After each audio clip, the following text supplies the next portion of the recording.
Praise the Lord. Hallelujah. Praise the Lord. Hallelujah. Hallelujah. Hallelujah. Hallelujah. Hallelujah. అద్భుతమైనటువంటి దినమును తండ్రి మరలా మనకి ఇచ్చాడు. మనమందరం కూడా ఆయన పాద సన్నిధిలో ఉన్నాము. సమస్తమును ప్రక్కకు ఉంచి ప్రభు పాదము చింత లేఖమును ధ్యానించుట కొరకే వచ్చి ఉన్నాం. ధన్యులము, ధన్యులము, ధన్యులము. మనసును పదులపరుచుకుందాము, ప్రార్థనలో ఏకీపిద్దాం. ప్రభు మనతో మాట్లాడులాగుని ప్రార్థన చేద్దాం. క్రిస్త కార్యములు మనలో జరిగించాలి. పరమ తండ్రి నిత్యము మనకు ఈవులను జీవితంను ప్రసాదించిన గొప్ప తండ్రి, రక్షణను అనుగ్రహించి తన అమూల్యమైన రక్తం చేత కడిగి పరిశుద్ధ నామము ధరించేసినటువంటి యేసుక్రీస్తు ప్రభువాన్ని బట్టి మనను సత్యమార్గంలో నడిపించినటువంటి పరిశుద్ధాత్మ తండ్రి మన మధ్యలో ఉంది. ఆత్మకార్యములు జరిగించినట్లుగా ఈ లోతైన మర్మమైన విషయములను ధ్యానించబోతుండగా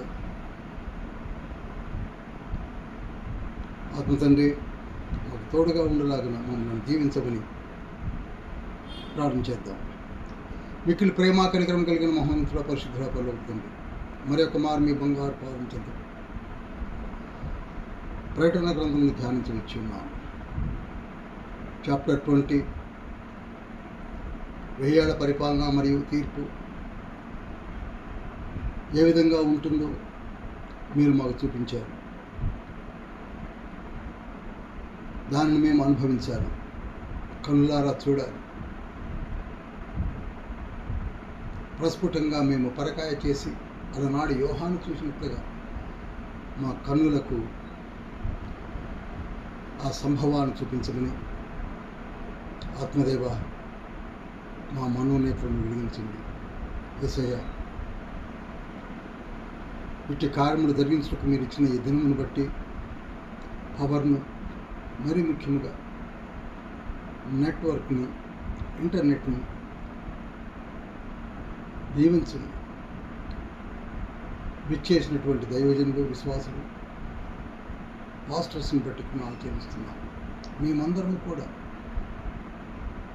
మీ పాదము చెంత అనేక విషయంలో నేర్చుకుని అనేకులకు బోధించి అనేక ఆత్మను వెలిగించి రగిలించి వారి సంశయములను తీర్చి పరలోక రాజ్యములోనికి నడిపించడానికి కావాల్సిన దివ్యమైన జ్ఞానము మీరు మాకు ప్రసాదించమని యేసయ్య పరిశుద్ధ నామంలో అతి వినయంతో వేడుకుంటున్నాం పరమ తండ్రి. ఆమేన్.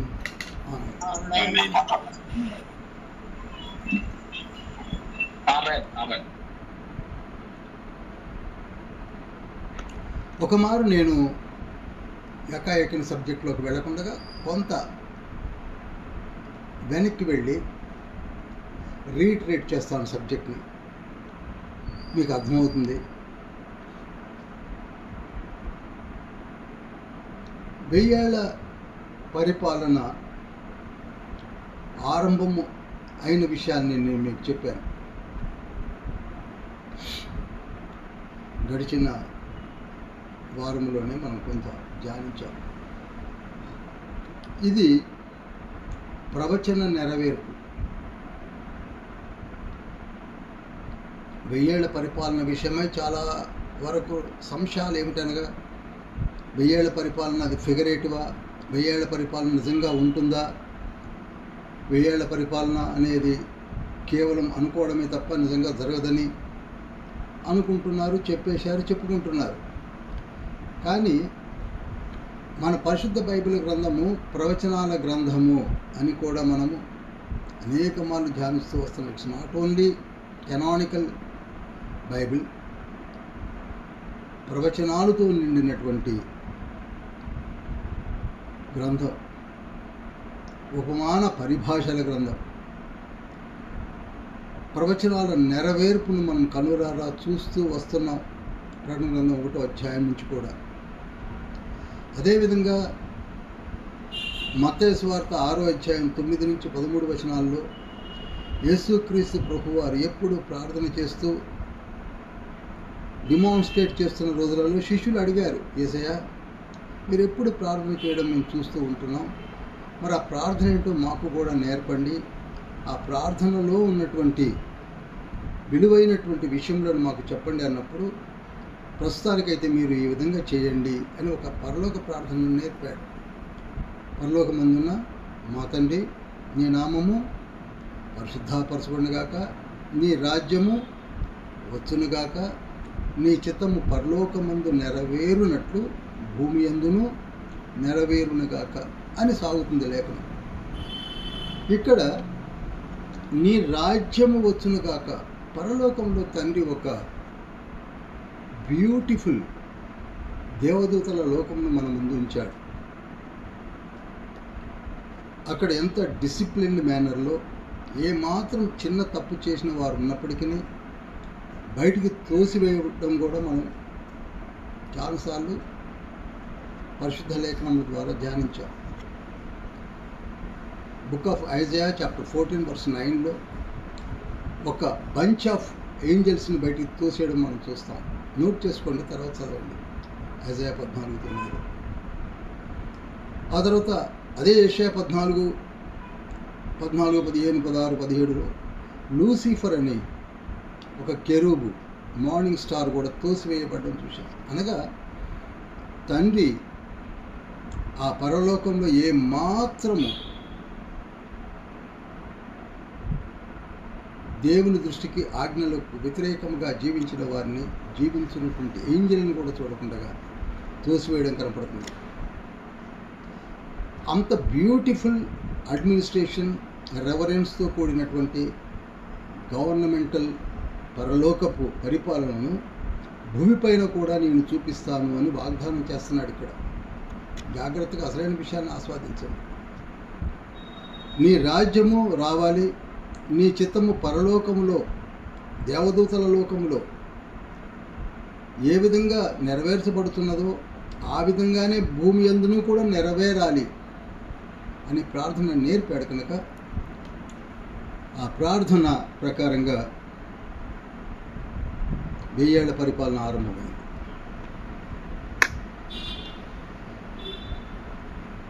శాంతియుత పరిపాలన,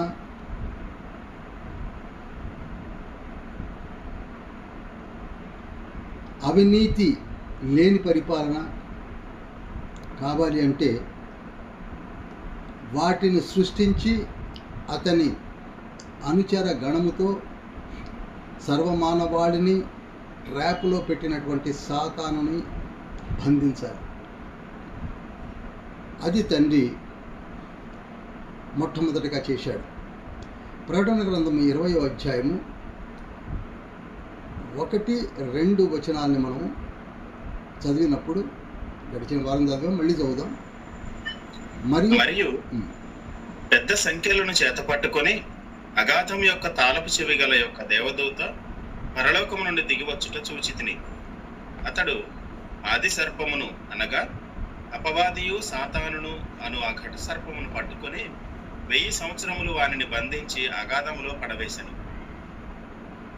ఆ 1000 సంవత్సరములు గడచు వరకు ఇక జనములను మోసపరచుకుంటున్నట్లు అగాధమును మూసి దానికి ముద్ర వేసెను. అటు పిమ్మట వాడు కొంచెం కాలము విడిచిపెట్టబడవలెను. చూడండి, పర్ఫెక్ట్గా తండ్రి లేఖనాలు 3 వచనాలు చెప్పింది ఏమిటంటే 1000 years వరకు బయటికి వచ్చే ఛాన్స్ లేకుండా మూసివేసి సీల్ చేసేసాడు. అది చేసింది ఎవరంటే ఒక దూత. ఆ దూత పవర్ గురించి ఇదివరకే చెప్పాను, మరలా చెప్పనవసరం లేదు. మనం గలిబిడి చేస్తున్నటువంటి సాతాన్ని ఎంత ఈజీగా మూసిపారేశాడో చూడండి. అటువంటి powerful angels are there in the heavens. Angels హెవెన్లో ఉన్నాయి. ఇప్పుడు సాతానుడు బందీ అయిపోయాడు కనుక పరిపాలన ఆరంభించడానికి తండ్రి ఏర్పాటు చేసినటువంటి మొట్టమొదటి కార్యం ఏమిటనగా యెరూషలేముని క్యాపిటల్ సిటీగా ఏర్పరిచి 197 దేశములలో ఇదివరకు పరిపాలించినటువంటి యాంటీ క్రైస్ట్ ఏదైతే చేయలేకపోయాడో, ఏదైతే తన వల్ల కాలేకపోయిందో దాన్ని చేసి చూపించడం కొరకు అలనాడు వారు బబులోని క్యాపిటల్ సిటీగా ఏర్పరిచి దాన్ని ఏ విధంగా నాశనం చేశారో మనం 18వ అధ్యాయంలో ధ్యానించాము. ఇప్పుడు తండ్రి క్యాపిటల్ సిటీగా యెరూషలేమును ఏర్పరచుకొని అక్కడ ఒక పరిశుద్ధుల శిబిరమును ఏర్పాటు చేసి మనమందరము కూడా సెంట్రలైజ్డ్ అడ్మినిస్ట్రేషన్ ఆరంభించబోతున్నాడు తండ్రి. పరలోకంలో ఏ విధంగా అయితే పెద్దల ద్వారా పరిపాలన సాగిస్తూ ఉన్నాడో అదేవిధంగా ఇక్కడ కూడా పరిశుద్ధుల ద్వారా ఆరంభించబోతున్నాడు. అన్ని దేశములు కలిగినటువంటి ఈ భూమి పైన. అందులో నేను ముందే చెప్పాను మీకు ఎన్ని గుంపులు ఉంటాయని చెప్పాను. దాదాపుగా 6 గుంపులు ఉంటాయి. ఒకటి 1,44,000 మంది మనుష్యులు, 2 బలిపీఠం క్రింద ఉన్న హతసాక్షులైన పరిశుద్ధులు, 3 పరదేశిలో ఉన్న పరిశుద్ధులు, 4 సమాధులలో నుండి ప్రభు మధ్యాకాశములకు వచ్చినప్పుడు ప్రభువుని ఎదుర్కొని వెళ్ళినటువంటి పరిశుద్ధులు, 5 ఆ రోజులలో నిలిచి ఉండి చూస్తూ ఉన్నటువంటి పరిశుద్ధులు, రెప్పపాటులో మార్పు చెంది వెళ్ళిన వాళ్ళు, 6 ప్రభు రక్షించి ఆర్మిగిద్దోని యుద్ధము ద్వారా వారి కనువిప్పు కలిగించి వారి ఆక్రందన వారి మారు మనసును అంగీకరించి వారిని కూడా పరిశుద్ధులుగా చేసినటువంటి పరిశుద్ధులు 6 గుంపులు ఇప్పుడు ఎక్కడున్నారు?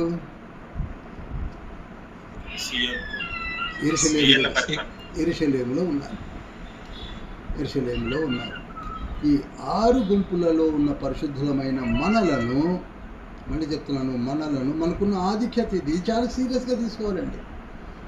వీటిని సీరియస్గా తీసుకోవాలి, అలవోకగా వినకండి. 6 గుంపులలో ఉన్న మనము రేపు 1000 ఏళ్ల పరిపాలనలో పాలి భాగస్థులము కాబోతున్నాము. హల్లెలూయా, హల్లెలూయా, హల్లెలూయా. వీరందరూ కలిసి 1000 సంవత్సరములు క్రీస్తుతో కలిసి భూపైన రాజ్యము ఏలుదురు. ఇది అక్షర నెరవేర్పు. ఏదో ఊరికినే రాయలేదు.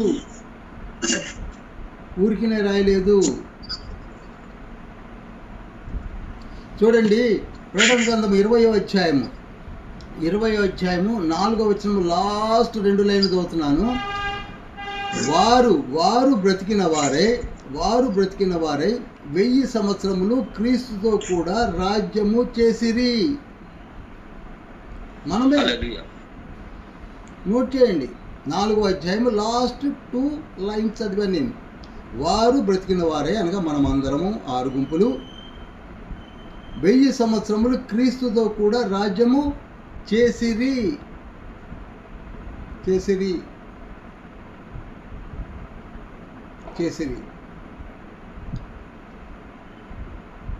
ఇక సుపరిపాలన ఆరంభమైంది. ప్రభువు సియోను దగ్గర అనగా సియోనుపురములో లేక యెరూషలేములో తండ్రి సింహాసీనుడై మనలందరినీ కూడా అడ్వైజెస్ ఇస్తూ చక్కటి పరిపాలన అందిస్తూ ఉన్నాడు. అక్కడ నీతి నడికట్టుగా ఉంటుంది. అవినీతి అనేది ఎక్కడా మీకు కనపడదు. ఇక లంచగొండులు, చీకటి వ్యాపారస్తులు, ఇవన్నీ కూడా చూద్దామన్నా కనపడకుండా ఉంటాయి. ఎందుకనగా చీకటి కార్యములు కనపడవు. పరిపాలన అద్భుతంగా ఉంటుంది. యెషయా గ్రంథము 11వ అధ్యాయము 5 నుంచి 10 వచనాలు నోట్ చేయండి. గడిచిన వారము చెప్పాను, ఇప్పుడు చెప్తున్నాను, తర్వాత చదవండి. యెషయా 11 5 నుంచి 10 వచనాలు. చిన్న పిల్లలు సైతము, మేకలు పులులు సైతము కూడి మేస్తాయి. ఎక్కడ కూడా భయము భీతి అనే మాట ఉండదు. దొంగతనాలు, దోపిడీలు, చైన్ స్నాచర్స్, మర్డరర్స్ ఏవి కనపడవు. యెషయా గ్రంథము 65వ అధ్యాయము 20 నుంచి 25 వచనాలు కూడా నోట్ చేసి తర్వాత చదవండి. అద్భుతమైన పాలన. పసిపిల్లలు సైతము పోలియో వ్యాధితో చనిపోయారని, డెంగ్యూ ఫీవర్తో చనిపోయారని, మలేరియాతో చనిపోయారని, కలరాతో చనిపోయారని, డిహైడ్రేషన్తో చనిపోయారని ఏమీ ఉండవు. మినిమం 100 years లైఫ్ అందరికీ కూడా గ్యారంటీగా ఉంటుంది. గ్యారంటీగా ఉంటుంది. మానవుని లైఫ్ 120 years ఇచ్చాడు కదా, ఆదికాండం 6వ అధ్యాయం 3 నుంచి 5 వచనాల్లో. అది గ్యారంటీగా జరుగుతూ ఉంటుంది. ఈవెన్ చిల్డ్రన్ సైతము వారు ఎదుగుతూ 100 ఏళ్ళ వరకు బ్రతుకుతారు తప్ప మధ్యలో అకాల మరణంలో లేవు అని కూడా చెప్పడం జరిగింది. లాస్ట్ టైం కూడా చెప్పాను, మళ్ళీ చెప్తున్నాను. ఎందుకండి ఇవన్నీ ఎందుకు 1000 ఏళ్ళు తండ్రి పెట్టాలనుకున్నాడు అంటే, నేను మళ్ళీ ఒకసారి చెప్తాను, ఇది చాలా ఇంపార్టెంట్. నాకు తండ్రి తెలియజేసిన విషయం ఏమిటంటే, మానవుల యొక్క నైజం అనగా హ్యూమన్ సైకాలజీ చాలా డిఫరెంట్గా ఉంటుందండి. మాకున్న ఈ కష్టాలు, మాకున్న ఈ జబ్బులు, మాకున్న ఈ ఆర్థిక ఇబ్బందులు, మాకున్నటువంటి భర్తలను పోగొట్టుకున్న స్త్రీలు, భార్యను పోగొట్టుకున్న పురుషులు, చిన్న పిల్లలను పోగొట్టుకున్న తల్లిదండ్రులు, యాక్సిడెంట్లో చనిపోయినటువంటి బంధువులు, అత్తమామల పోరు, పిల్లలు వదిలేశారన్న తల్లిదండ్రులు, ఓల్డేజ్ హోమ్లో ఉన్నామని చెప్పుకునే ఆర్టీసీ బస్టాండ్లో కూర్చున్నటువంటి వృద్ధులు, కలెక్టర్లకు అప్లికేషన్ పట్టుకొని తిరిగిన వారు, హోమ్ మినిస్ట్రీకి ఏదో గొడవల నిమిత్తమై దుమ్మీల విషయమై అప్లికేషన్లు పట్టుకొని అర్జీలు పట్టుకొని తిరిగిన వారు, ఇవన్నీ తీసేస్తే మేము కూడా మారు మనసు పొంది చక్కగా బాప్తిస్మాలు తీసుకొని దేవుని స్తుతించాం కదండి. ఆరోగ్యం ఇస్తే చాలు, తిండి ఇస్తే చాలు, బట్ట ఇస్తే చాలు, నీడ ఇస్తే చాలు, ఇల్లు ఇస్తే చాలు, ఇవన్నీ ఉంటే మేము కూడా నమ్ముతాం, మేము మారు మనసు పొందుతాం అని అనుకుంటూ ఉన్నారు. మీకు తగిలారో లేదుగా, నాకైతే తగిలారు.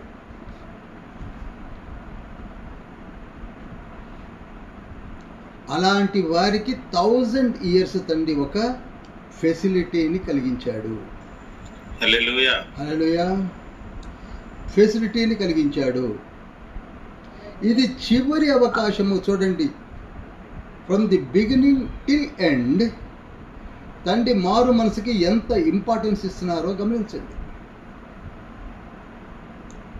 దివి నుండి భూమికి దిగి వచ్చిన మహిమాన్వితుడైనటువంటి ఇన్ఫినైట్ గాడ్, సుప్రీం గాడ్ యేసయ్య దేనికి ఇంపార్టెన్స్ ఇస్తున్నాడు అనగా, మారు మనసు పొందడానికి. ఒక్క మనిషి మారు మనసు పొందితే చాలు అని నికోదేముతోనే చెప్పాడు. ఒక స్త్రీ అయిన సమరే స్త్రీని కూడా పట్టుకొని, అమ్మా నువ్వు మారు మనసు పొందు, నీ పాత జీవితాన్ని వదిలివేయి, పాపపు జీవితాన్ని వదిలివేయి అని చెప్పాడు. మారు మనసు గురించే చెప్తున్నాడు యేసయ్య. మారు మనసు గురించే అన్ని ఎఫర్ట్స్ తీసుకుంటున్నాడు. అపోస్తలుల కార్యములు చెప్పినా మారు మనసు గురించే, 14 పత్రికలు చదివినా మారు మనసు గురించే, 4 సువార్తలు చదివినా మారు మనసు గురించే, చివరికి ప్రకటన గ్రంథం మొదటి నుంచి చూస్తున్నా చూడండి, 2వ అధ్యాయం 3వ అధ్యాయంలో 7 సార్వత్రిక సంఘములకు చెప్పింది ఏంటి? మీలో పరిపూర్ణమైన మారు మనసును తీసుకొని రండర్రా అని చెప్తూనే ఉన్నాడు. ఈనాడు అవే మాటలు మనతో కూడా మాట్లాడుతున్నాడు. వాటిని ఆచరణలో పెట్టి 1000 years పరిపాలన చెప్పి మారు మనసు పొందండి, లాస్ట్ ఆపర్చునిటీ, మీరు పరలోక రాజ్యంలోనికి వచ్చేస్తారు అని యేసయ్య చెప్పడమే కాక పరిశుద్ధులమైన 6 గుంపులైన మనతో కూడా చెప్పిస్తున్నాడు. హల్లెలూయా. అయినా మారకపోతే మారిన గుంపు ఉంటుందండి. ఇదివరకే చెప్పాను, మళ్ళీ చెప్తున్నాను. కొద్ది రోజులేమో కొత్తగా వింతలాగా చూస్తారు, వింటారు, ఆ తర్వాత పట్టింపు కూడా మానేస్తారు. వీళ్ళకి పని పాట ఏం లేదు, మారు మనసును తిరుగుతున్నారని. మారు మనసు పొందని వారు అప్పుడు ఉంటారు, పాపులుగానే జీవిస్తారు. మారు మనసు బాప్తిస్మం అనే మాటలు దగ్గరికి రానియరు. ఇంత పీస్ఫుల్ రూలింగ్ ఉన్నప్పటికీ ఇప్పుడు మీరే చెప్పండి, వారి పరిస్థితి ఎలా ఉంటుంది, ఏం చేస్తే బాగుంటుంది? ఇప్పుడంటే చెప్తున్నా, వంటలు చెప్తున్నా, నాకు అది లేదండి, నాకు ఇది లేదండి, నాకు అది ఉందండి, నాకు ఇది లేదండి. కానీ మరి అప్పుడు ఏమీ లేకపోయి అన్నీ సవ్యంగా ఉన్నప్పటికీ మారు మనసు పొందని బ్యాచ్ గుంపు బయలుదేరుతుంది.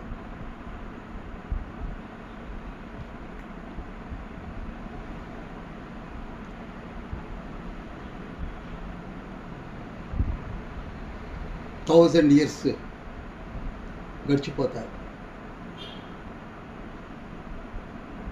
1000 years గడిచిపోతాయి. ఒక్క నిమిషం గమనించండి.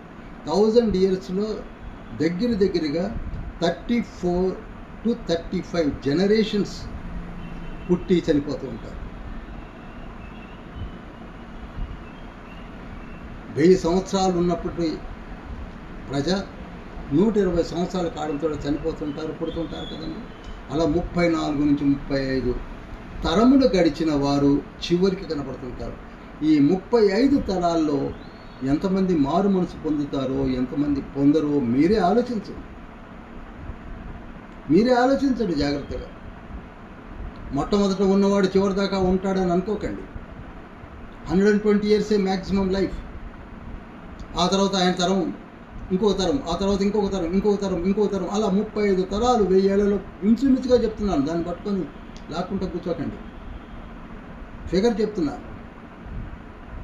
అయినా మారు మనసు పొందేవాళ్ళు పొందుతారు, పొందని వాళ్ళు పొందరు. ఆ తర్వాత ఏం జరుగుతుందనగా, ఆఫ్టర్ కంప్లీషన్ ఆఫ్ 1000 years సాతానునికి బంధ విముక్తి కలుగుతుంది. 3వ వచనంలోనే మనం ఇందాక చదివాము, అటు పిమ్మట వాడు కొంచెం కాలము విడిచిపెట్టబడవలెను అని. 3వ వచనం లాస్ట్ లైన్. తండ్రి ఎప్పుడు క్యాలిక్యులేటెడ్గానే ఉంటాడు టైం విషయంలో. సరిగ్గా 1000 సంవత్సరాలు అయిపోయిన వెంటనే సాతానుని చెర విముక్తి గావించబడతాడు.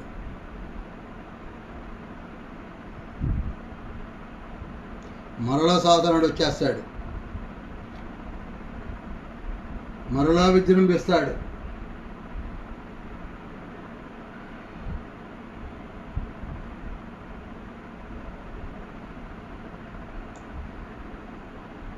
మళ్ళా ట్రాప్స్ పెడతాడు,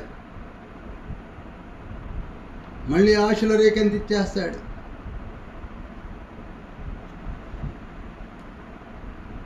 మీకోటి ఒక విషయాన్ని, జరిగిపోయిన విషయాన్ని జ్ఞాపకం చేస్తాను. ఒకప్పుడు సృష్టి ఆరంభంలో ఆదాము అవ్వలు దేవదేవునితో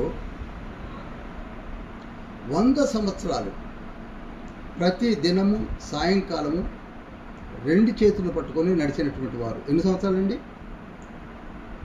100 ఇయర్స్.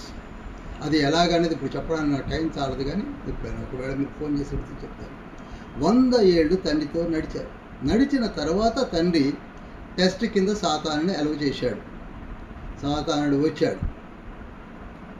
ఏం చేసేటువంటి వాడిద్దరిని ట్రాప్లో పడేసి ఆజ్ఞను మీరేటగా చేశాడు.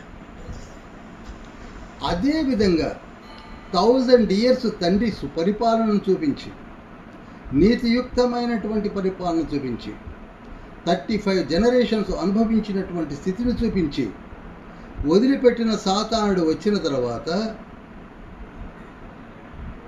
అనుభవించిన ప్రజలు ఎలా మర్చిపోయి మరి వారు ట్రాప్లో పడుతున్నారో ఆలోచించండి మీరు.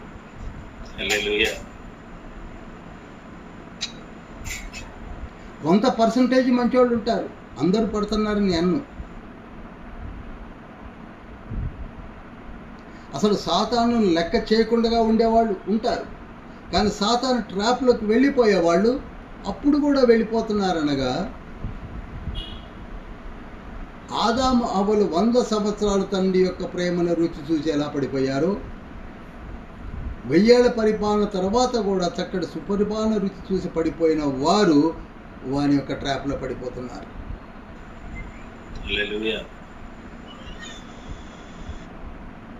దీనినే మానవుని యొక్క బలహీనమైన నైజం అంటాను నేను. బలహీనమైన నైజం అండి మంది, మామూలు నైజం కాదు. ఎటువంటి దాన్నైనా సరే కుక్క తోక వంకర్లాగా వెళ్ళిపోతాం. చివరికి సాతానుడు ఏం చేశాడో తెలుసా?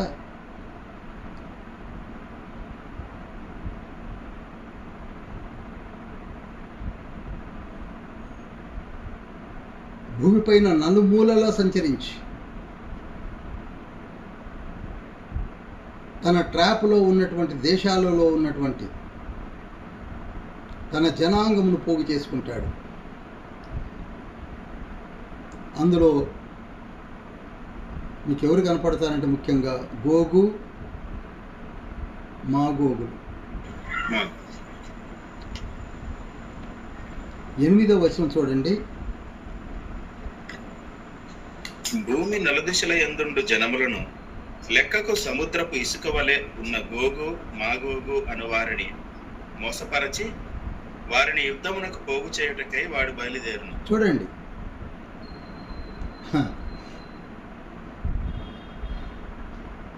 బయలుదేరారు. ఎక్కువగా ఈ గోగు మాగోగులు ఎవరంటే నాస్తికులు, దేవుని నమ్మనటువంటి మైండ్ సెట్ కలిగినటువంటి ప్రజలు. కీర్తనలు 14:1 ఉంటుంది. కీర్తనలు 10వ కీర్తన 4వ వచనంలో ఉంటుంది. వీళ్ళంతా దేవుని నమ్మని జనాంగము, దేవుడే లేడనే జనాంగము, నాస్తిక జనాంగము. క్రీస్తు పూర్వం 1000 సంవత్సరాలప్పుడే ఏర్పడినటువంటి జనాంగము, దావీదు కాలంలోనే ఎక్కువగా పెచ్చుమీరిన జనాంగము.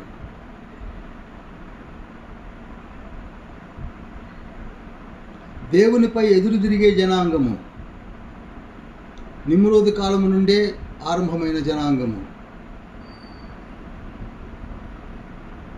యాపతి యొక్క సంతతి అయిన వారు నిమ్రోదు కాలంలో ఎదురు తిరిగారు.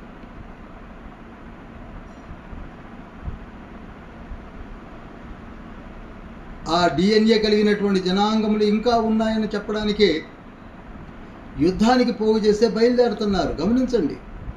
ఓ మేము రాము, వి వోంట్ కమ్ బై అని అంటున్నారా? అంటలేదు. దేవుని మీదకి యుద్ధానికా? ఏది యెరూషలేము పరిశుద్ధ శిబిరం మీదకి యుద్ధానికా? నో, మేము రాము అని అంటున్నారా? లేదు, బయలుదేరుతున్నారు.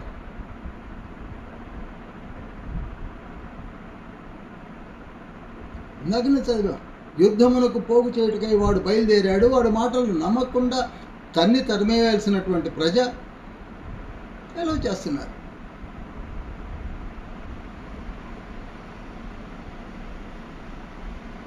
వీళ్ళందరూ కలిసి ఎక్కడికి వస్తారు తెలుసా? 9వ వచనం. వారు భూమి అందంతటా వ్యాపించి పరిశుద్ధుల శిబిరమును ప్రియమైన పట్టణమును ముట్టడి వేయగా పరలోకములో నుండి అగ్ని దిగి వచ్చి వారిని దహించెను. ఇప్పుడు యుద్ధాలు ఏమి చేయడండి తండ్రి? వీళ్ళు ఎక్కడికి వచ్చారు? పరిశుద్ధుల శిబిరం అనగా మనది.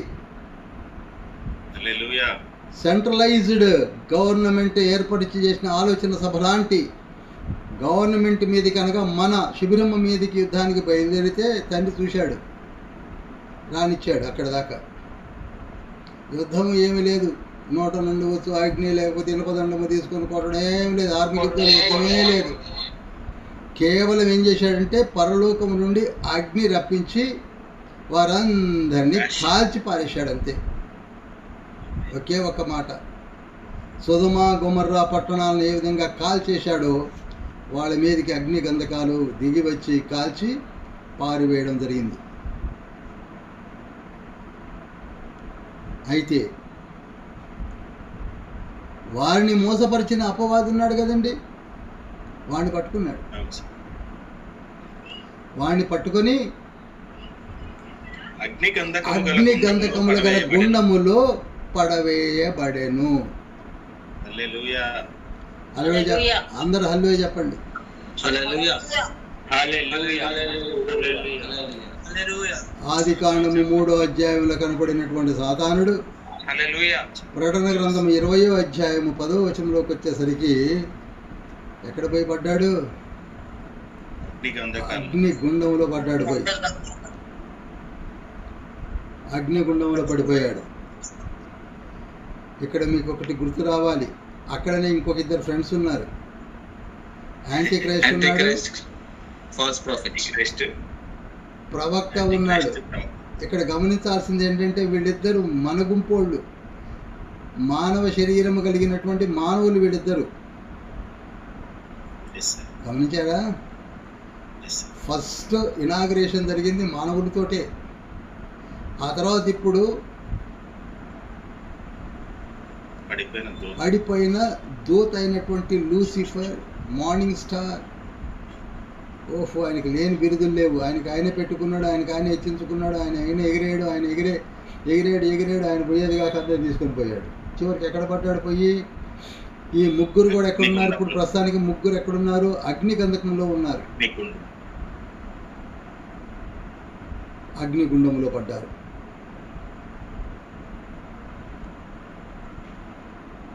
మీరు తర్వాత నోటు చేసి ప్రకటన గ్రంథం 20 అధ్యాయం 7-10 తర్వాత చదవండి. బాగా 1-2 సార్లు, 1-3 సార్లు చదవండి. ప్రతి అధ్యాయాన్ని 2-3 సార్లు చదవండి. ఒకసారి కూడా చదవకుండా వచ్చి ఓపెన్ కూర్చుంటారేమో, జాగ్రత్త. చదవండి. ఆ తర్వాత తీర్పు. తర్వాత ఏంటండి? తీర్పు. దీని గురించి అందరు ఎదురు చూస్తున్నారు. తీర్పు వచ్చేసింది, తీర్పు గడియలు వచ్చేసాయి. ఇంతవరకు మారు మనసు పొందని బ్యాచెస్ చాలా ఉన్నాయి మనలోనే. ఇప్పుడు మన భూమిపైన 8.2 బిలియన్ పీపుల్ ఉన్నారు. అందులో ఎంతమంది మారు మనసు పొందారో? సోకాల్డ్ క్రిస్టియన్స్ 2 బిలియన్ ఉన్నారని సెన్సస్ తీశారు. మరి అందులో నికార్స్ అయిన వాళ్ళు, పాస్పోర్ట్ వీసాలు కలిగిన వారు ఎంతమంది? ఇంకా పొందకుండా కేవలం ఆదివారాలే గుడికెళ్ళి అప్పుడప్పుడు బైబిల్ పట్టుకొని చదివి అప్పుడప్పుడు గుర్తుకొస్తే ఒక పాట పాడిన వాళ్ళు ఉన్నారు కదా.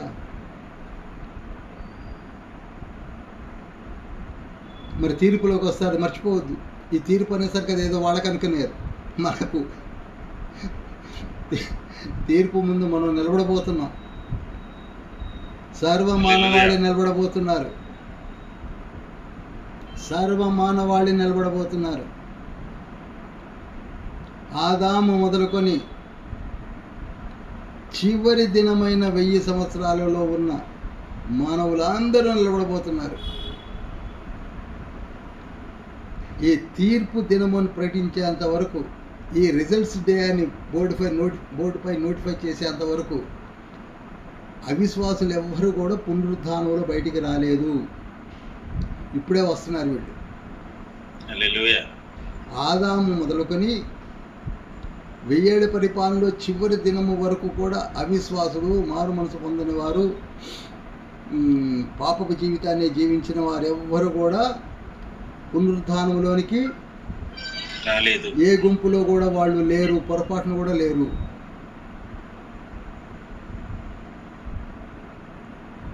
పొరపాటును కూడా లేరు.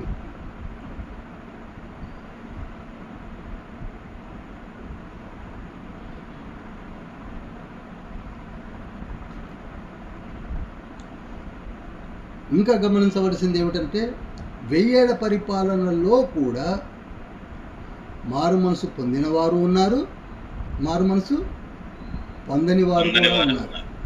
జాగ్రత్తగా మళ్ళీ వినండి. 1000 ఏళ్ల పరిపాలనకు ముందు బ్యాచెస్లో 6 గుంపులు బయటకు వచ్చేసాయి.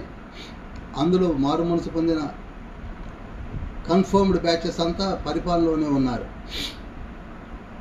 ఇక 1000 ఏళ్ల పరిపాలనలో కూడా నీతిమంతులు ఉంటారు. లాస్ట్ ఆపర్చునిటీలో 35 to 40 జనరేషన్స్లో మారు మనసు పొంది ప్రభువుని మనం చెప్పిన మాటలు విని నిజంగా దేవుని యొక్క 1000 ఏళ్ల పరిపాలన చూసినటువంటి ధన్యజీవులు మారు మనసు పొంది బాప్తిస్మము తీసుకొని పరలోక రాజ్యంలో అంగీకరించిన వారు ఉంటారే, వారు కూడా ఇప్పుడు పునరుద్ధానములో వచ్చి నిలబడ్డారు. పరిశుద్ధుల గుంపులోకి వస్తారు వాళ్ళు. అప్పటికీ మారు మనసు పొందిన బ్యాచ్ ఉంటుంది. అది ఎందులోకి వచ్చి చేరుతుంది? అపరిశుద్ధుల గుంపులోకి వచ్చి నిలబడతారు. ఇంతవరకు అర్థమైంది కదండి? ఎస్. అప్పుడు సింహాసనముపై కూర్చున్న 11వ వచనంలో ధవళమైన మహాసింహాసనము దాని యందు ఆసీనుడైన ఒకరిని చూచితిని.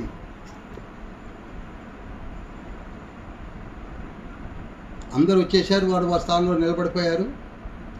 ధవళమైన సింహాసనం వేయబడింది. అందులో ఎవరు కూర్చొని ఉన్నారో నేను చెప్పాల్సిన అవసరం లేదు.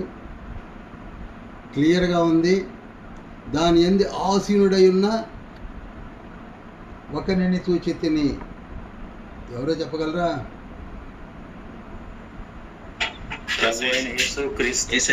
ప్రభు అయిన యేసుక్రీస్తు. ఎప్పుడైతే ధవళ సింహాసనంలో యేసుక్రీస్తు ప్రభువులు వారు కూర్చొని ఉన్నారో, ఒక్కసారి పరకాయ అవ్వండి ప్లీజ్. అలా చదివాను, నేను మీకు అదే చెప్తున్నాను. ఏదో మామూలుగా వినకండి, పరకాయ అవ్వండి. ఒకవైపు ధవళ సింహాసనంలో యేసయ్య కూర్చొని ఉన్నాడు. అప్పుడు ఆయన సముఖములో నుండి 11వ వచనంలో, ఆయన సముఖములో నుండి భూమి ఆకాశములు పారిపోయాను, పక్కకు తప్పుకున్నాయి. అర్థమైందండి? భూమి ఆకాశాలు ఏమైపోయాయి? పూర్తిగా తీసి అవతల పారేయలేదు, పక్కకు తప్పుకున్నాయి. ఆయన సముఖము నుండి పక్కకు వెళ్ళిపోయాయి. అది కాల్చివేయబడి నిరాకారమైపోయి, దానికి జరగవలసిన ట్రీట్మెంట్ జరిగిపోయి పక్కకి వెళ్ళిపోయింది. భూమి ఆకాశంలో రెండు కూడా. ఇప్పుడు సింహాసీనుడై కూర్చున్నది ఎవరనగా, మనం ఇదివరకే చూశాం కదా. ప్రకటన గ్రంథం 1వ అధ్యాయం 13, 14, 15, 16 వచనాలు చదివాం. ఒకసారి జ్ఞాపకం చేసుకోండి. ఆ తండ్రి యొక్క గెటప్ మీకు కనపడుతుంది. ప్రకటన గ్రంథం 1వ అధ్యాయం 13, 14, 15, 16 ఒక్కసారి చూస్తే ఆ తండ్రి యొక్క గెటప్ కనపడుతుంది. ఆయన ధవళ సింహాసనం మీద ధగ ధగ ధగ మెరిసే తెల్లని వస్త్రములలో ఆయన కన్నులు, ఆయన చేతులు, ఆయన ముఖ వచ్చేస్తూ. నేను మరలా చెప్పడం దేనికి? ఈయన గురించే అపోస్తుల కార్యములు 17వ అధ్యాయము 31లో పౌలు గారు ఆత్మపూర్ణుడై ఏమనన్నాడు? ఎందుకనగా తాను నియమించిన మనుషుని చేత నీతిని అనుసరించి భూలోకమునకు తీర్పు తీర్చబోయాడు యొక్క దినమును నిర్ణయించి ఉన్నాడు. అది చాలండి. ఎంత చక్కటి ప్రాసెస్ చూడండి. ఒక దినాన్ని నిర్ణయించాడు భూలోకమునకు తీర్పు తీర్చడానికి. ఆ దినమే ఈ దినము. హల్లెలూయా. ఆ దినమే ఈ దినము. ఆ దినమే ఈ దినము.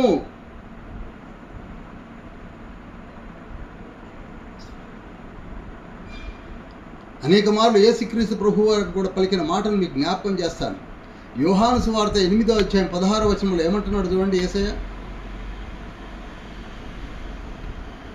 నేను ఒక్కడనై ఉండక నేనును నన్ను పంపిన తండ్రియు కూడా ఉన్నాము గనుక నేను తీర్పు తీర్చినను నా తీర్పు సత్యమే. చాలండి. ఇప్పుడు సింహాసనములో కనబడుతున్నటువంటి యేసుక్రీస్తు ప్రభు వారికి ఈ అధికారమును ఇచ్చినటువంటి తండ్రి కూడా నాతోనే ఉన్నాడు.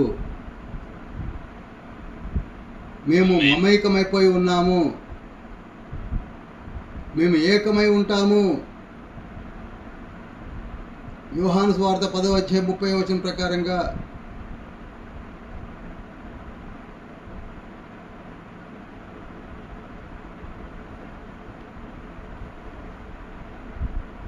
తీర్పు జరగడానికి నాకు అధికారములు అనుగ్రహించబడిందని మరలా నేను మీకు జ్ఞాపకం చేస్తున్నాను. ధవళ సింహాసనంలో కూర్చున్న యేసుక్రీస్తు ప్రభు వారికి ఇచ్చినటువంటి ఆ పవర్.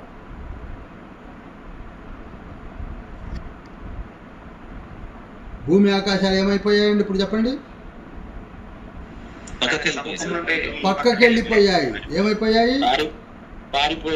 పక్కకి వెళ్ళిపోయాయి. ఎలా పక్కకి వెళ్ళిపోయాయో మీకు ఇప్పుడు జ్ఞాపకం చేస్తాను. మనము ప్రకటన గ్రంథం 6వ అధ్యాయము 12వ వచనంలో 6వ ముద్రను విప్పినప్పుడు ఏ సంభవం అయితే జరిగిందో అది చివరిలో జరుగుతుందా అని చెప్పాను. మీకు గుర్తుందో లేదో కానీ నాకైతే గుర్తుంది. నాకైతే గుర్తుంది కనుక ఇక్కడ చెప్తున్నాను. ఇప్పుడు చదువుదాం. 12 నుంచి 17 వరకు చదవండి. ఇప్పుడు ఆయన 6వ ముద్రను విప్పినప్పుడు నేను చూడగా పెద్ద భూకంపం కలిగెను. సూర్యుడు కంబలి వలె నలుపాయను, చంద్రబింబం అంతయు రక్తవర్ణమాయను. పెద్ద గాలి చేత ఊగులాడు అంజూరపు చెట్టు నుండి అకాలపు కాయలు రాలినట్టు ఆకాశ నక్షత్రములు భూమి మీద రాలెను. మరియు ఆకాశ మండలము చుట్టబడిన గ్రంథము వలెనే తొలగిపోయాను. చాలండి. ఇదండి హల్లెలూయా. హల్లెలూయా. హల్లెలూయా. ఎంత స్పష్టంగా ఎక్కడ యాక్యురేట్గా ఉండాలో అంత యాక్యురేట్గా తండ్రి చూపిస్తున్నాడు. మనం అనుకుంటూ ఉంటాము,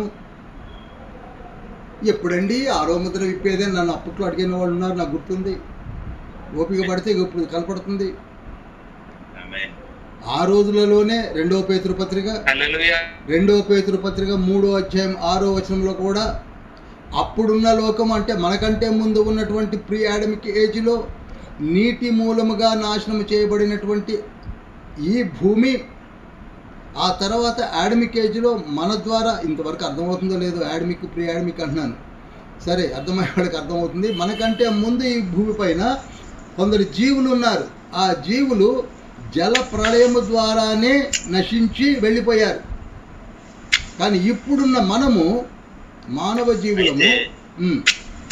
అయితే ఇప్పుడున్న ఆకాశమును భూమియు భక్తిహీనుల తీర్పును నాశనమును జరుగు దినము వరకు. చూసారా, భక్తిహీనుల తీర్పును నాశన దినము వరకు, దాన్ని దేని కొరకు సిద్ధపరచుంచాడు? అగ్ని కొరకు. కనుక ఇప్పుడు అగ్ని ఎలా కురుస్తుందో, ఎలా కాలిపోతుందో, ఏ విధంగా భూమి చివరికి నిరాకారం అయిపోయి పక్కకు తప్పుకుంటుందో అక్కడ 2వ పేతురు పత్రిక 3వ అధ్యాయం 6వ వచనం చెప్పడం జరిగింది.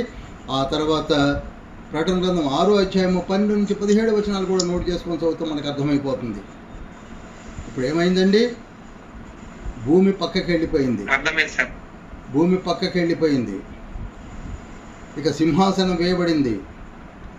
సింహాసనంలో తండ్రి ఆసీనుడై ఉన్నాడు. ఆయన ఎదుటగా సముద్రములో ఉన్న మృతులందరూ వచ్చి నిలబడ్డారు. పాతాళంలో ఉన్న మృతులందరూ వచ్చి నిలబడ్డారు. వీరంతా పాపులేసుమా, మొత్తం ఎక్కడ బీరుపోకుండా అందరూ వచ్చి నిలబడ్డారు. ఆ బ్యాచ్ అంతా వచ్చేసింది. బ్యాచ్ మొత్తం వచ్చేసింది. ఆ 1000 ఏళ్ల పరిపాలనలో కూడా మారు మనసు పొందని బ్యాచ్ కూడా వచ్చి అక్కడ నిలబడ్డది. మొత్తానికైతే అందరూ వచ్చేశారు. ఒక మాట చెప్పండి, అందరూ వచ్చేశారు. యోహాను సువార్త 5వ అధ్యాయము 28, 29 కూడా జ్ఞాపకం చేద్దాం.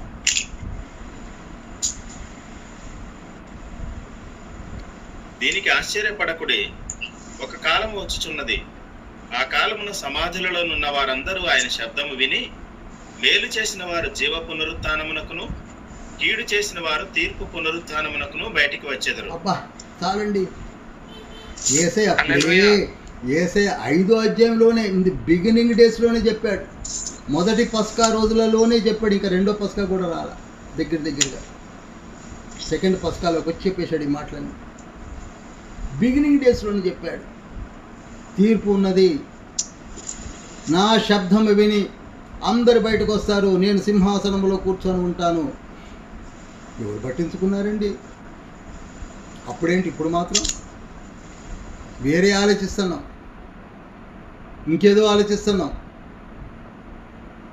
అపోస్తుల కార్యములు 24వ అధ్యాయం 15వ వచనం, ఇది కూడా చాలా ఇంపార్టెంట్.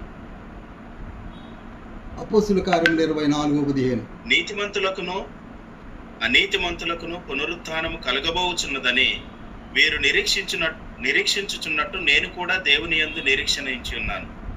చూశారా, పౌలు స్టేట్మెంట్ అండి. హల్లెలూయా. మనకింతవరకు ఆ వికాసతే కలగటం లేదండి. తీర్పు ఉన్నదండి మనకి. హల్లెలూయా. పౌలు గారు అక్కడనే ఇస్తున్నాడు statement, book of Acts chapter 24:15లోనే. తీర్పు ఉన్నదయ్యా, నేనైతే నిరీక్షిస్తున్నాను, మీరు నిరీక్షిస్తున్నారా? 24th చాప్టర్లోనే ఫెలెక్స్ ఉన్నాడు గవర్నర్, ఆ తర్వాత ఫేస్ ఉన్నాడు గవర్నర్, ఆ తర్వాత అగ్రపట్టు అనే రాజు ఉన్నాడు, బెర్నికేయి ఉన్నది, తుర్సిల్లా ఉన్నది. ఎవరు వింటున్నారండి? ఎవరు పట్టించుకుంటున్నారండి? వారందరి ముందు చెప్తున్నాడు, ఇండివిజువల్గా చెప్పాడు, కలిపి చెప్పాడు. తీర్పున్నది, తీర్పున్నది.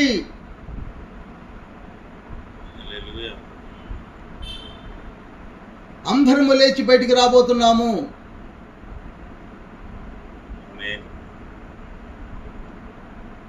వచ్చేశారు. ఇప్పుడు చూస్తున్నాం కదా, సింహాసనంలో తండ్రి కూర్చున్నాడు. ఆయన సముద్రంలో ఉన్న మృతులు, పాతాళంలో ఉన్న మృతులు, వేయాళ పరిపాలనలో ఉన్నటువంటి పరిశుద్ధులు, పాపులు, 6 గుంపుల మనము కుడి చేతి వైపునంతా మనం ఉన్నాం. చెప్పండి, చప్పట్లు కొట్టి. కుడి చేతి వైపు ఉన్న బ్యాచ్ అంతా మనం.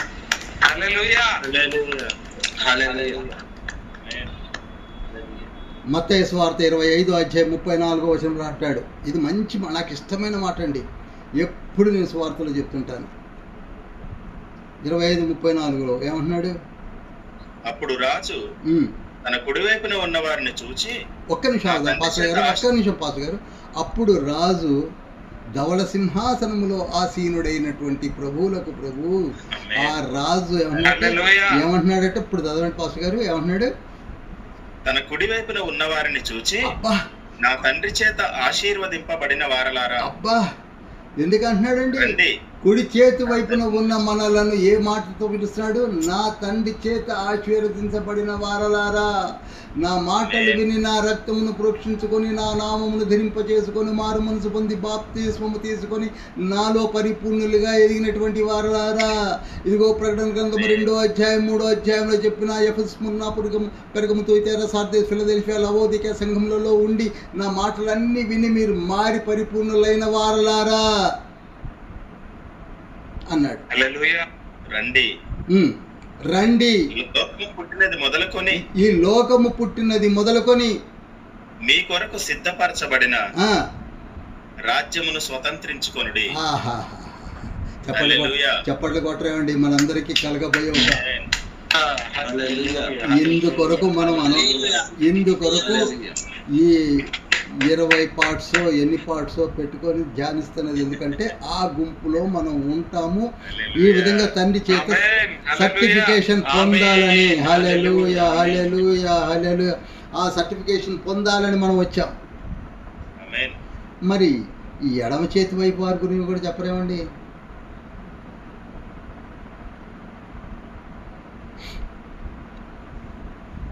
అక్కడే ఉంటుంది.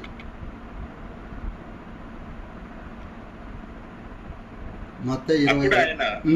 ఎడమ వైపు ఉండేవారిని చూచి, శపింపబడిన వారలారా, నన్ను విడిచి అపవాదికిని వారి దూతలకును సిద్ధపరచబడిన నిత్యాగిలోనికి పోవుడి. అబ్బా, రెడీగా ఉన్నారు కదండి ముగ్గురు, అందులో ఎదురు చూస్తున్నారు. ఈ బ్యాచ్ అంతా అక్కడికి వెళ్ళాలి. ఇప్పుడు ఈ బ్యాచ్ అంతా అక్కడికి పోబోతుంది.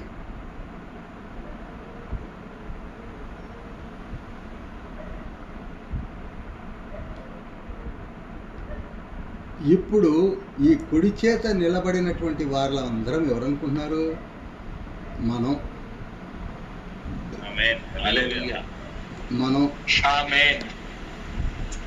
నేనెప్పుడు కూడా కొన్ని విషయాలు మీకు చెప్తాను, జ్ఞాపకం ఉంచుకోండి.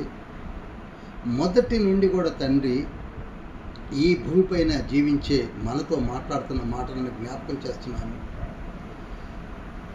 మనలో చాలా నిష్ఠాగరిష్ఠులు ఉన్నారండి. పుట్టినది మొదలుకొని చనిపోయేంత వరకు కూడా చాలా చాలా పర్ఫెక్ట్గా ఉన్న పరిస్థితులు ఉన్నారు. అందరూ మనలాంటి బ్యాచెస్ అనుకోకండి. మనం ఎంతసేపు అందరినీ కలిపేసుకొని జీవించడం అలవాటైంది మనకి. మంచివాడు ఉన్నారు. ఊహ తెలిసిన దగ్గర నుంచి యవనస్తులు చాలామంది ఉన్నారు. పర్ఫెక్ట్గా ఉన్నవాళ్ళు ఉన్నారు. వాళ్ళకి ఒక రాయితీ ఇచ్చాడు. అది ఏం రాయితీ తెలుసా? 1 కొరింథీ పత్రిక 6వ అధ్యాయము 2వ వచనము. పరిశుద్ధులు లోకమునకు తీర్పు తీర్చుదురని మీరు ఎరుగరా? చాలండి, మీ వలన చాలండి. ఇప్పుడు మనలో ఎవరైనా పరిశుద్ధంగా మరణకరమైన పాపం చేయకుండా మారు మనసు పొంది చక్కగా బాప్తిస్మం తీసుకుని ఉన్న పరిశుద్ధులకు ఏవి రాయితీ ఇచ్చాడు తండ్రి? చెప్పండి. చెప్పలేమండి. లోకానికి అనగా వాళ్ళని. ఇప్పుడు చూడు, సింహాసనం కూర్చున్నటువంటి తండ్రి ఇంతవరకు మన చేత 1000 ఏళ్ల పరిపాలన రూలింగ్ చేయించాడు కదా, ఇప్పుడు జడ్జిమెంట్ కూడా చేయించబోతున్నాడు. కమాన్, అటువంటి ఈ కుడి చేతి వైపు ఉన్నటువంటి వాళ్ళు నాకు తెలిసిన వాళ్ళు ఉన్నారు, వాళ్ళందరినీ కొంచెం ముందుకు రమ్మని చెప్పి పిలిచి వాళ్ళకి సింహాసనములు వేసి వాళ్ళ చేత తీర్పు తీర్చబోతున్నాడు. చూడు వీళ్ళు అసలు ఏ మాత్రం కూడా పాపం చేయకుండా జాగ్రత్తగా వస్తున్నారని. అదేవిధంగా 1 కొరింథీ పత్రిక 6:3 కూడా ఉంది, మనము దేవదూతలకు తీర్పు తీర్చుదుమని ఎరుగరా. చూడండి, మనకు ఇంకొక అధికారం ఇచ్చాడు. మనం అసలే మట్టి శరీరం అయినప్పటికీ ఎవరికి తీర్పు తీరుస్తామట? దేవదూతలకు. మహిమా శరీరులు. అర్థమవుతుందండి అందరికీ?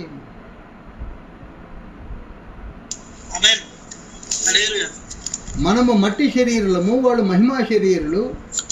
వాళ్ళు ఏం తప్పు చేశారనగా లస్ట్ఫుల్ లైఫ్, వ్యభిచార సంబంధమైనటువంటి జీవితాన్ని జీవించినటువంటి దూతలు పరలోకములో తండ్రి పట్టుకొని ఈ భూమిపైనకు వచ్చి చేసిన అకృత్యాలను బట్టి, ఇదంతా ఇప్పుడు చెప్పాలని సమయం చాలదు, కానీ వాళ్ళని పట్టుకొని పాతాళములో బంధించాడు. యూదా పత్రిక 1:6 ఉంటుంది, నోట్ చేసి చదవండి తర్వాత అయినా. వీరు చేసినటువంటి వాళ్ళకున్నటువంటి శ్వాస ధర్మమును విడిచిపెట్టి లస్ట్ఫుల్ లైఫ్ కొరకై భూమిపైకి వచ్చి అక్రమ సంబంధాలను ఏర్పరచుకొని సొదొమ గొమొర్రా పట్టణాల వలె వీరిని చూసి వీరు కూడా చెడిపోయిన వారిని పట్టుకొని ఎక్కడ బంధించి పెట్టాడు?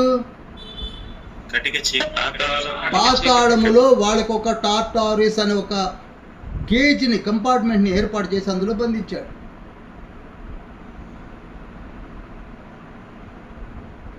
ఈ మాటలను కూడా పేతురు భక్తుడు 2వ పేతురు పత్రిక 2:4 కూడా ఒకసారి చదవండి పాస్టర్ గారు. దేవదూతలు పాపం చేసినప్పుడు దేవుడు వారిని విడిచిపెట్టక పాతాళ లోకమందలి కటిక చీకటి గల బిలములలోనికి త్రోసి తీర్పుకు కావలిలో ఉంచబడుటకు వారిని అప్పగించెను. హల్లెలూయా, హల్లెలూయా, హల్లెలూయా. ఎంత ఎగ్జాక్ట్ గా తీర్పు కొరకు కావలిలో ఉంచాడు. ఇప్పుడు వాళ్లకు కూడా తీర్పు తీర్చే అధికారము మనకిచ్చాడు. మట్టి శరీరంలోని అనుకొని అంత చులకనగా చూస్తున్న వారు ఇప్పుడు మన చేతనే తీర్పు తీర్చబడే సమయం వచ్చినప్పుడు ఎలా ఉంటుందో ఆలోచించండి. వీటిని మనం అసలు సీరియస్గా తీసుకోండి సార్, తీసుకోండి. ఇక 3వ అద్భుతమైనటువంటి వరం ఇచ్చాడు. మత్తయి సువార్త 19:27-28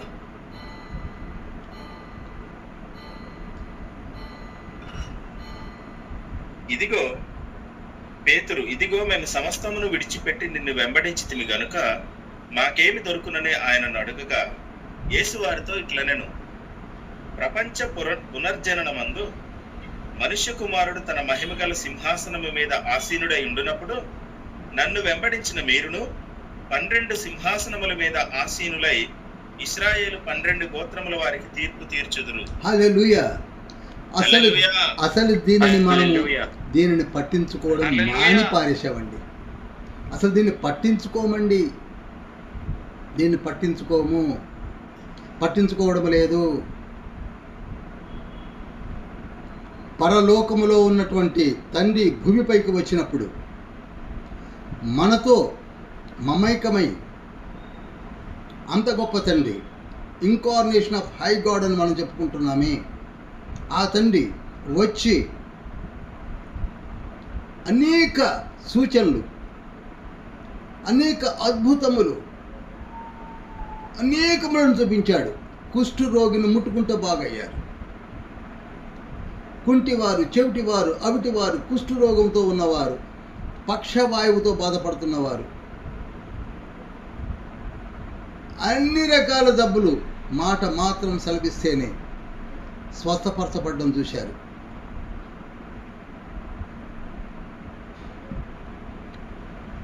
నమ్మి దగ్గరికి వచ్చింది 12 మంది.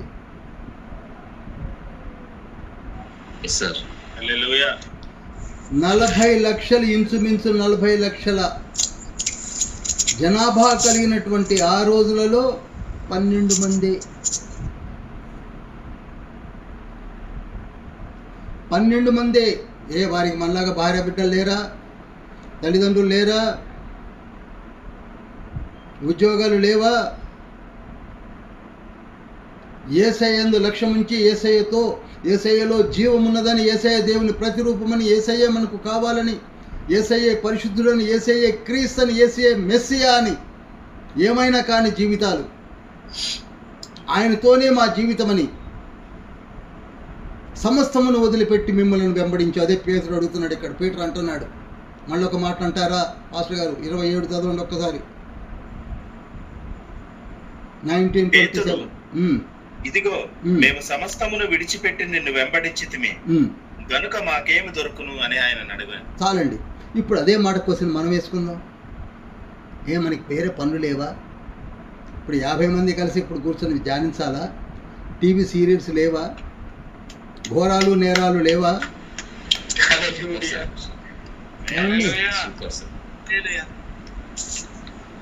సీరియల్సే లేవా? సినిమాలు లేవా? సినిమా హాలు లేవా? పబ్బులు లేవా? క్లబ్బులు లేవా? బజార్లు లేవా? ఎందుకు కూర్చొని ధ్యానిస్తున్నాం? అంతా వదిలిపెట్టి ఎందుకు ఆలోచిస్తున్నాం? ఎందుకు ప్రార్థిస్తున్నాం? ఎందుకు ఆలోచిస్తున్నాం? ఎందుకు రికార్డు చేసుకుంటున్నాం? ఎందుకు ఈ ప్రోగ్రామ్స్ని కండక్ట్ చేస్తున్నాం? పేతురు అడిగిన మాటే మనం అడుగుతున్నాం ఇప్పుడు తండ్రి. ప్రభువా మీరు మాకేమిస్తారు? అదే నాయన ఇప్పుడు మీరు తీర్పు తీర్చబోతున్నారు. హల్లెలూయా. ఏమిస్తున్నారేంటి? మీకు నేను కుర్చీలను వేసి దానిలో మిమ్మల్ని కూర్చోబెట్టి, మిస్టర్ పీటర్, పేతురు, ఆంద్రియా, యాకోబు, యోహాను, మత్తయి, ఫిలిప్పు, నతానియేలు, తోమా, వీళ్ళందరూ రద్దయిన మార్పెరిగిన లెబ్బై, జెలోతేర్మన్, సీమోన్, వీళ్ళందరికీ సింహాసనాలు వేసి, చూడండి 40 లక్షల కాలిబలమా ఆ రోజులలో నన్ను నమ్మి వచ్చినది వీళ్ళే. మీరు వాళ్ళు చూశారే కానీ మీరు రాలేదు. ఈనాడు మనల్ని కూడా చూపించి, ఇదిగో నా కుడి చేతి వైపు ఉన్న వారందరూ కూడా మీరు నమ్మలేదు కానీ వీరు నన్ను నమ్మారు.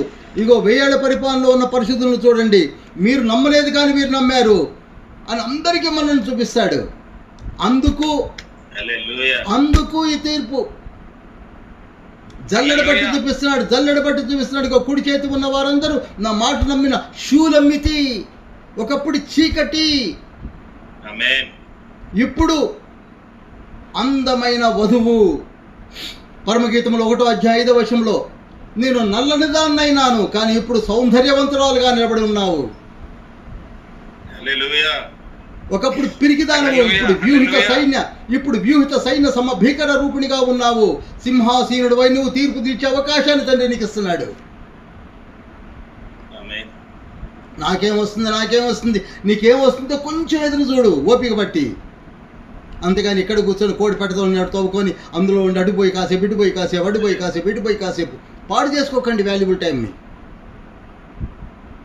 ఇవన్నట కల్పనా కథలు, చందమామ స్టోరీస్. అయితే ఒకరోజు చందమామ స్టోరీ చూస్తాం. చందమామ స్టోరీ చూడబోతున్నాం. ఎటువంటి ఆధిక్యతను తండ్రిస్తున్నాడు మనకి. ఎక్కడ? పరలోకములో అందరి ముందు దేవదూతలు చూస్తుండగా, ప్రకటన గ్రంథం 3వ అధ్యాయం 4-5 వచనాల్లో చదవనక్కర్లేదు, నోట్ చేసుకోండి. నేను మీ పేరు అందరి ముందు అనౌన్స్ చేస్తాను. ఎందుకనగా భూలోకములో నన్ను చూడకపోయినప్పటికీ మీరు నా యందు విశ్వాసం ఉంచారు. 1 పేతురు పత్రిక 1వ అధ్యాయం 8వ వచనం ప్రకారంగా నన్ను నమ్మారు, నా రక్తంతో విమోచించబడ్డారు, నా యందు అంటుకట్టుబడి ఉన్నారు. నో టర్న్ ఇన్ బ్యాక్ అని కూర్చున్నారు.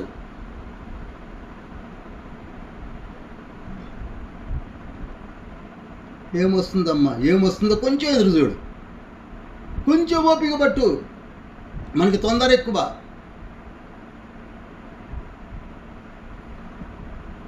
కొంచెం ఓపిక పట్టండి. Everything is being kept first. అన్ని రెడీగా పెట్టాడు తండ్రి.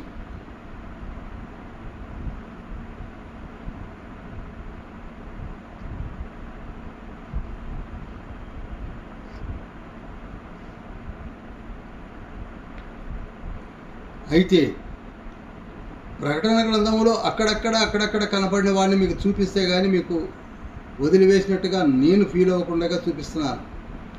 ప్రకటన గ్రంథము 15వ అధ్యాయము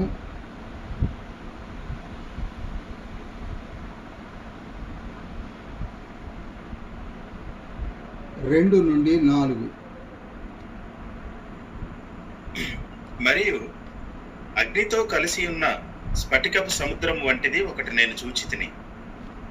ఆ క్రూర మృగమునకును దాని ప్రతిమకును దాని పేరు గల సంఖ్యకును లోబడక వాటిని జయించిన వారు దేవుని వీణలు గలవారై. ఒక్క నిమిషం పాస్టర్ గారు ఒక్క నిమిషం. ఇక్కడ చాలా విషయాలు మనం అండర్లైన్ చేయాల్సినవి ఉన్నాయండి. చాలా విషయాలు ఉన్నాయండి. స్ఫటిక సముద్రం దగ్గర నేను చూడండి. స్ఫటిక సముద్రం దగ్గర నేను కొన్ని ఆత్మలను చూశాను అంటున్నాడు. ఆత్మలు ఎవరంటే క్రూర మృగమునకు దాని ప్రతిమకు దాని పేరు గల సంఖ్యకు లోబడక. పరిశుద్ధులే లేరేమో. హల్లెలూయా. చెప్పరు. ఈ బ్యాచ్ ఏ బ్యాచ్ ఎక్కడి నుంచి వచ్చారు వీళ్ళు? క్రూర మృగమునకు దాని ప్రతిమకు దాని పేరుకు లేక ఆ సంఖ్యకు లోబడిన వారు, వాటిని జయించిన వారు దేవుని వీణలు కలవారై. వీళ్ళ మెడలో ఏమున్నాయట? ఇప్పుడు ఒకళ్ళు నాతో మాట్లాడడానికి ప్రయత్నం చేయండి. వీణలు ఉన్నాయి. ఎందుకంటే ఇంత పెద్ద బ్యాచ్కి వీణలు ఎందుకు మళ్ళీ వేస్ట్? అసలు ఇప్పుడు ఇన్స్ట్రుమెంట్స్ అక్కర్లేదనే గుంపు వచ్చిందిగా డాక్టరీను. ఆలోచించండి. ఇప్పుడు వాళ్ళ మెడలో దేవుని వీణలు ఉన్నాయి, స్ట్రింగ్ ఇన్స్ట్రుమెంట్ ఉన్నది. ఎందుకంటే వాళ్ళు ఇప్పుడు పాట పాడబోతున్నారు, ఒక కీర్తన పాడబోతున్నారండి.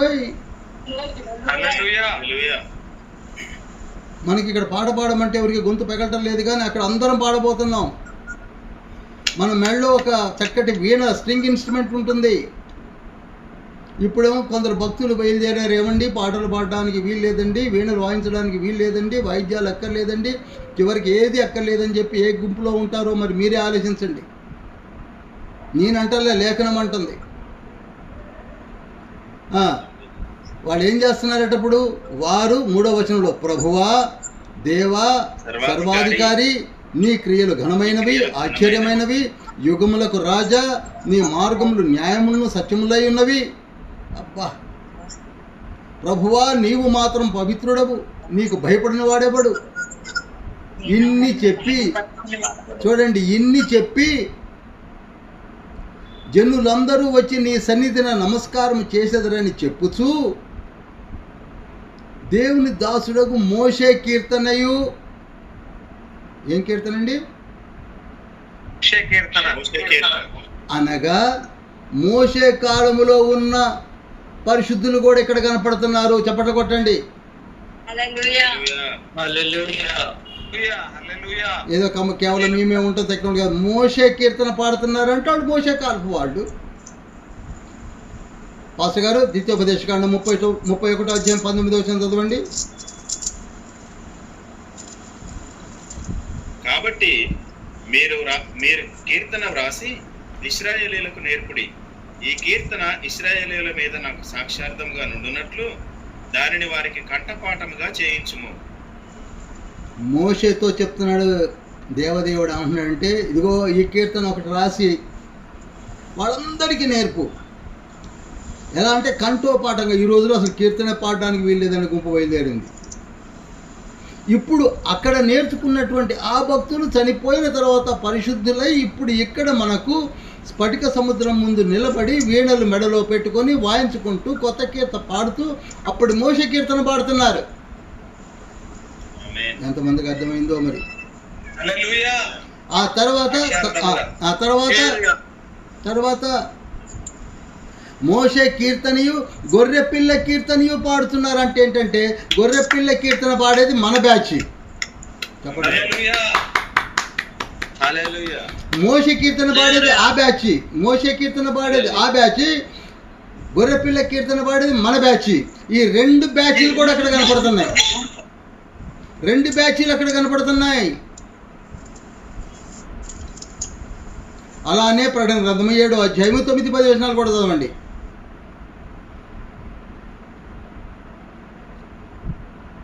అటు తర్వాత నేను చూడగా, ఇదిగో ప్రతి జనములో నుండి, ప్రతి వంశములో నుండి, ప్రజలలో నుండి, ఆయా భాషలు మాట్లాడు వారిలో నుండి వచ్చి ఎవడను లెక్కింపజాలని ఒక గొప్ప సమూహము కనబడెను. వారు తెల్లని వస్త్రములు ధరించుకున్న వారై ఖర్జూరపు మట్టలు చేత పట్టుకొని సింహాసనం ఎదుటను గొర్రెపిల్ల ఎదుటను నిలవబడి, సింహాసనాసీనుడైన మా దేవునికిని గొర్రెపిల్లకును మా రక్షణకై స్తోత్రమని మహాశబ్దంతో ఎలుగెత్తి చెప్పిరి. హల్లెలూయా. బ్యూటిఫుల్ అండి, బ్యూటిఫుల్ అండి, బ్యూటిఫుల్ అండి. లెక్కలేనంత మంది ఆయా ప్రజలు, ఆల్ డినామినేషన్స్, ఆల్ లాంగ్వేజ్ మాట్లాడేవాళ్ళు, 197 దేశాల్లో ఉన్నటువంటి అందరి పరిశుద్ధులు లెక్కలేనంత మంది వచ్చి ఆ ధవళ సింహాసనం ముందు నిలబడడం చూస్తున్నాం. వారి చేతులు ఏముంది? వారి చేతులు ఏమున్నాయి? ఖర్జూరపు మట్టలు ఉన్నాయి. ఖర్జూరపు మట్టలు చేత పట్టు. ఇప్పుడు ఇదంతా పక్కకు పారేసి మనోళ్ళు ఏం అడుగుతారంటే, ఏమండి ఈ ఖర్జూర మట్టలు భూలోకం నుంచి పట్టుకొచ్చారా, లేకపోతే అక్కడ కూడా దొరుకుతాయా అని అడుగుతారు. ఇది మనోడు వెతికేది. నాకు ముందు ఇదంతా ఎగిరిపోయింది. ఇప్పుడు నేను చెప్పిన 20వ అధ్యాయంతో మొత్తం ఎగిరిపోయి, ఆ ఖర్జూరపు మట్టలు భూలోకంలోయా పరలోకంలో కూడా ఉన్నాయా? వాటిని వీళ్ళు ఎందుకు కోసుకొని వచ్చారు? ఎప్పుడు కోసుకొని వచ్చారు? ఎందుకు పట్టుకొని నిలబడ్డారు? వీళ్ళేమో మెడలో వీణలు వేసుకున్నారు. ఆ స్ట్రింగ్ ఇన్స్ట్రుమెంట్స్ బంగారపయా, వెండియా, ఇత్తడివా? ఇవి మనం వెతికేది.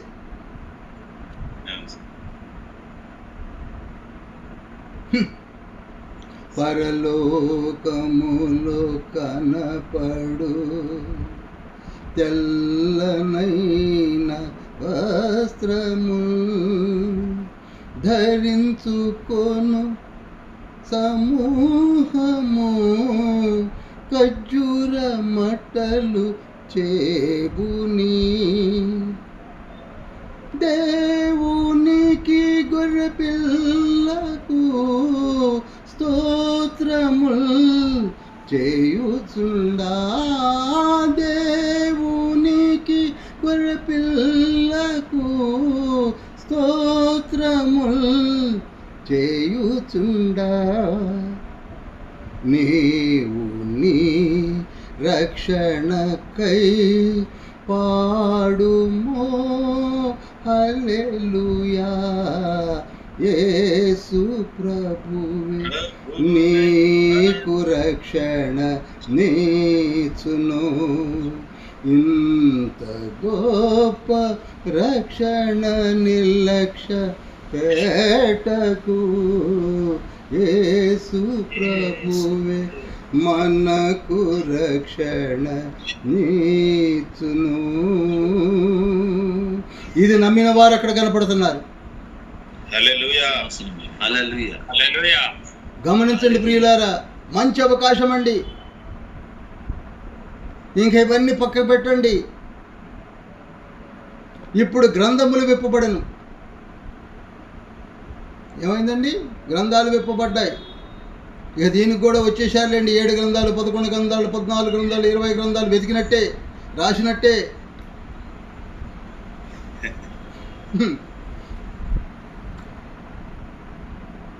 బుక్ ఆఫ్ లైఫ్, మనము పుట్టినది మొదలుకొని చనిపోయేంత వరకు మనం చేసిన ప్రతి క్రియను రికార్డు చేసినటువంటి బుక్ ఆఫ్ లైఫ్లో అది విప్పబడింది. కీర్తన 139 కీర్తన తర్వాత చదవండి. అందులో నీవు చేసిన ప్రతి కార్యము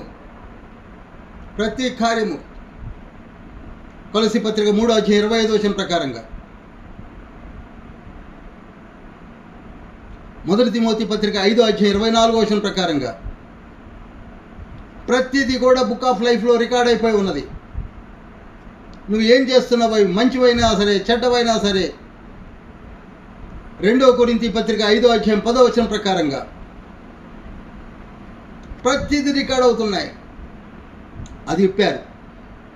తర్వాత బుక్ ఆఫ్ ల్యాంబ్, గొర్రె పిల్ల జీవ గ్రంథము. ఆమేన్. ఇది మనకిప్పుడు లూకాసు వార్త 10:20 యేసయ్య అన్నాడు, మీ పేర్లు జీవ గ్రంథమందు లిఖించబడి ఉన్నవని సంతోషించండి. మన పేర్లు ఎక్కడ రిజిస్టర్ అయి ఉన్నాయి? చెప్పండి కొట్టండి సార్ అందరూ.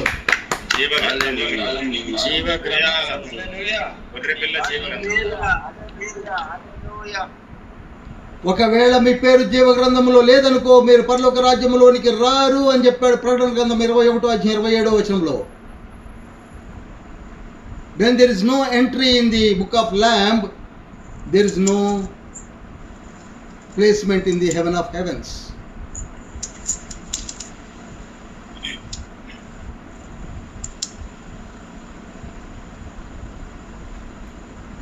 అసలు ఈ 6 గుంపులకి జీవగ్రంథంలో పేరు ఉన్నదో లేదో వెతుకోవాల్సిన అవసరం లేదు.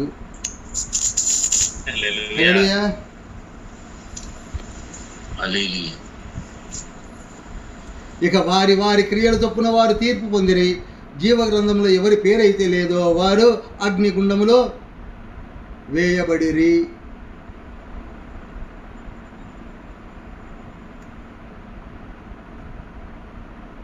ఎంతో ఈజీగా చదివాం, కానీ చాలా విచారకరమైనటువంటి మన కిత్ అండ్ కిన్స్, మనతో పాటు జీవిస్తూ మనలో ఉన్న మన బంధువులు, మన అక్కలు, మన చెల్లెళ్ళు, మన పిల్లలు, మన కుమారులు, మన కుమార్తెలు, మన తండ్రులు, మన తల్లులు, మన బంధువులు, మన సింహము, ఇందులో ఎంతోమంది ఇంకా మారు మనసు పొందక స్టిఫ్ నెక్ ఇంట్లో పెట్టుకొని తిరుగుతూ ఉంటారు. ఎవరు చెప్పినా కానీ పెద్ద పట్టించుకోకుండా ఏసీ షీట్స్ లాగా. వాళ్ళు చెప్పాలి మనం, అయ్యా మంచి ఛాన్స్ పోతుంది, మంచి ఛాన్స్ పోతుంది, ఇప్పటికైనా మించిపోయింది లేదు. 1 తిమోతి పత్రిక 5:8 ఏమని ఉంటుంది? స్వకీయులని విశేషముగా తమ ఇంటి వారిని రక్షించకపోయినట్లయితే విశ్వాస త్యాగము చేసిన వాడే అవిశ్వాసి కన్నా చెడ్డవాడు అవుతాడు. ముందు నీవు పారావు, ఇంకోళ్ళు మార్చుకో, నిలబడు, నిలబెట్టు, వెలిగించబడు, వెలిగించు. ఇవి నేర్పండి, ఇవి బోధలు, ఇవి కావాలి.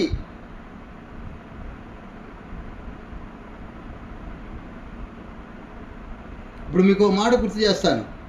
కీర్తనలు 110వ కీర్తన 1వ వచనంలో ఏమన్నది? ప్రభువు నా ప్రభువుతో సెలవిచ్చిన వాక్కు. ఏముంది ఇంకా? ప్రభువు నా ప్రభువుతో సెలవిచ్చిన వాక్కు నీ శత్రువులను నీ పాదపీఠముగా చేయు వరకు నా కుడి పార్శ్వమున కూర్చుండుము. ఇది తండ్రికి ఇచ్చినటువంటి పని. నీవు నా కుడి పార్శ్వమున కూర్చో. ఎప్పటి వరకు? నీ శత్రువులను నీవు పూర్తిగా తొక్కేసేంత వరకు. ఈ ప్రవచనము నెరవేర్చబడాలనా లేదా? చెప్పండి, అనండి. నెరవేర్చబడాలని. ఎస్. 1 కొరింథీ పత్రిక 15:25 కూడా చదవండి.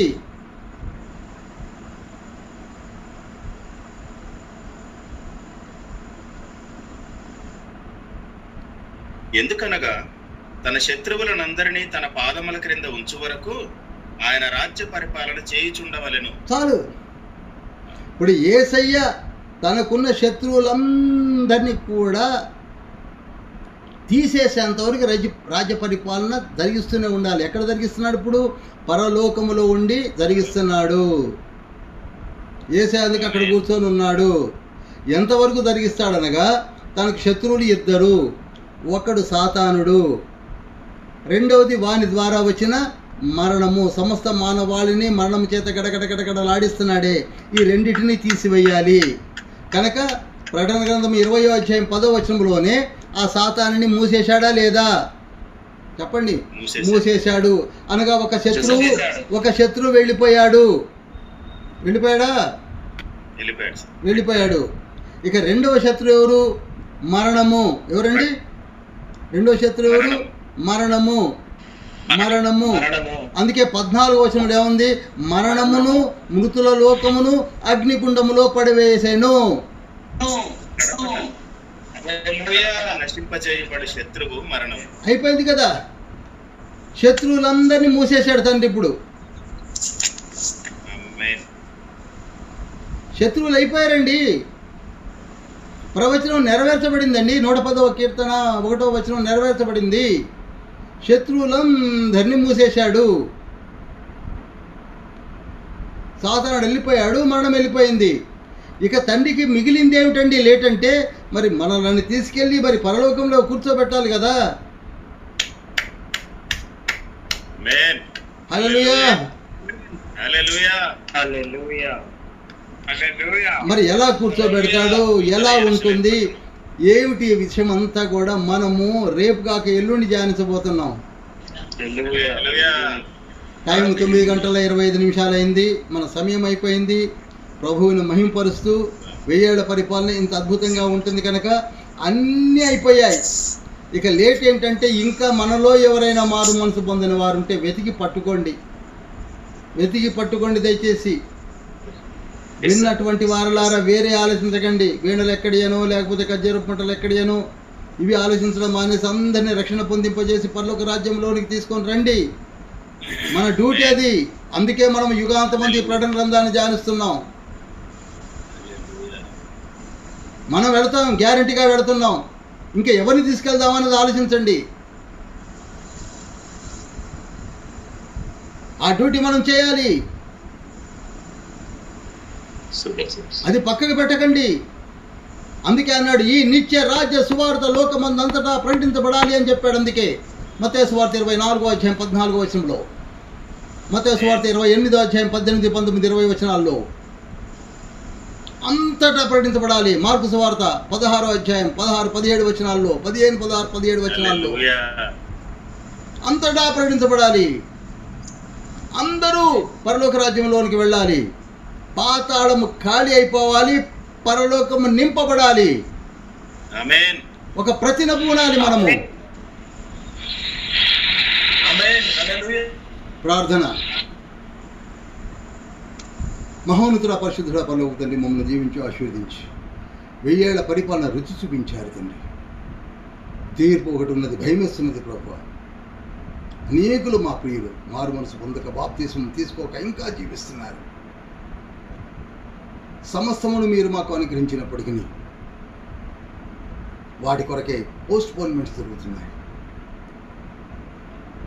ఈరోజు ఉన్న అనేకులకు మేము చెప్తాం ప్రభు, మేము మారుతాము, మరి ఎక్కువగా ప్రయాసపడతాము. మమ్మల్ని దీవించండి. మాలో ఉన్నటువంటి తపనను ప్రజ్వరల చేయండి. మేము కూడా లేస్తాము. మమ్మల్ని కూడా వాడుకోండి ప్రభు. మీ బోరగా వాడుకోండి తండ్రి. మీ నోటి మాటలు మాలో ఉంచండి ప్రభు. మా స్వకీయులను రక్షించుకుంటాం, మా బిడ్డలను రక్షించుకుంటాం, మా సంఘములను రక్షించుకుంటాం. Ultimate goal is eschatology. మీ పాదముల చెంతకు మేమందరం రావాలి.